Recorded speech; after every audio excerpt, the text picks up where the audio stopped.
the first word we want to think about is something called total available market. And I like to think of total available market as a pie. It's the entire pie. Total available market says, look, how many people or companies or whatever your unit of sale is would want or need this product, and how large is the market in dollars or units if they all bought? That's just a pretty nice calculation. And the question is, okay, how would I find out?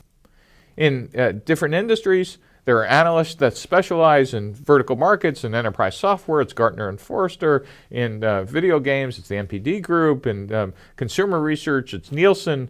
If you want to understand how many web and mobile startups are, you go to the Startup Genome Project, etc. So you need to ask some questions: is which industry analysts kind of follow your specific domain? And then also Wall Street analysts follow competitors in this business. And that is, they follow who's ever public. And in fact, some of them write very nice research reports. If you have access to a university library or a friendly broker, you could get a great free industry analyst report. And I would be asking others as well, and Google is your best friend here. I truly would be spending time trying to understand, is this $1 billion market? And by the way, if you throw out those numbers, the first thing I'm going to ask you is, well, that's nice, but break it down for me.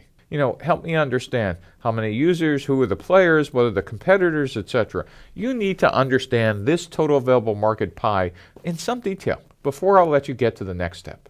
And the next step is, how big is my slice?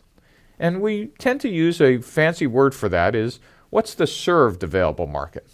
And the served available market means, okay, well, instead of the theory that there are 7 billion people in the world, how many people really can use a mobile app? Oh, well, a mobile app is kind of dependent on how many people have mobile smartphones.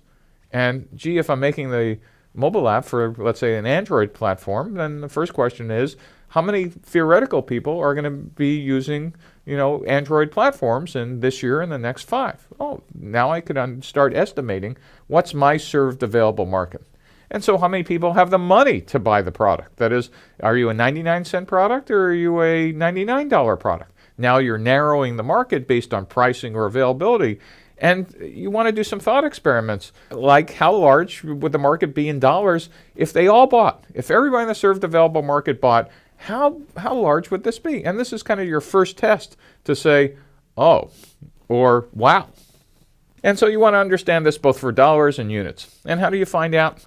Well, this is one where you're really out of the building and talking to customers.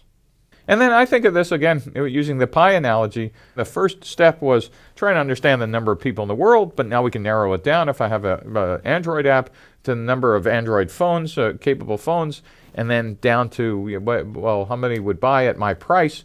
But now we really want to get pretty specific. Who exactly am I going to sell in years 1, 2, and 3? How many customers is that?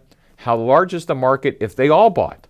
That is, what we now are coming up with is the total number of dollars. If you had 100% market share, your revenue isn't going to exceed this number. And how many units would that be? Again, how do I find out? Boy, this is really about getting out of the building and talking to customers and talking to potential channel partners and talking to competitors, etc. You really, at the end of this exercise, now have a first pass hypothesis about, is this business model canvas worth executing for the next couple of years?